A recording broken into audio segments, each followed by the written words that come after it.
Hey everyone, Julio Rodriguez here for Card Player TV and another edition of the All-In Box, and I'm joined today by Dave Fox. How you doing, David? Good, Julio. How are you? You ready for some questions? Sure. All right, let's get right into it. Jason from Alberta writes, I'm not comfortable playing big stacks. Whenever I build up early in the tournament, I have trouble playing anything but premium hands and often find myself waiting for the rest of the field to catch up. What can I do to take advantage of my stack in these situations? Quite frankly, I think actually a lot of people make mistakes with the big stack, and they feel like because they have tons of chips, they should be playing every single hand.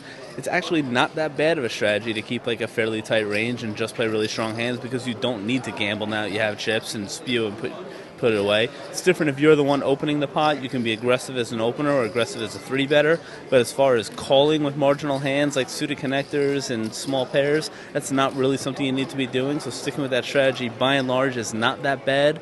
The only tweak I might make is that I would open it up in terms of when I'm leading the action as the big stack and put pressure on my opponents maybe with some pre-flop three bets and whatnot. So you're not looking to call with speculative hands, you're looking to push to action. Exactly. Perfect. Now, Brittany from Evansville says, how much does the average tour regular spend on tournament buy-ins each year? And what about travel costs? That's a very fluctuating number. I would say to play a reasonable schedule, live tour, playing a mixture of some of like the 5K and 10Ks along the way, but not everything, just satellites and whatnot, you should really probably have somewhere in the neighborhood of about $200,000 worth of buy-ins.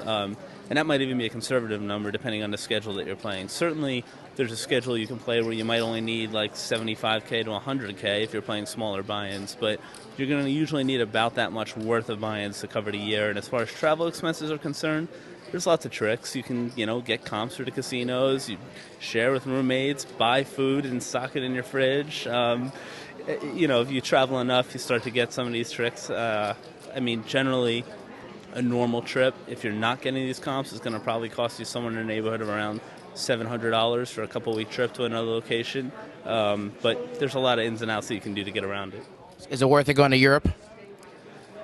Right now, the poker equity is so much better in Europe than it is domestically that whatever intrinsic costs that you're paying additional in traveling to get there are more than made up for by the edge that you have against that field as opposed to the field here.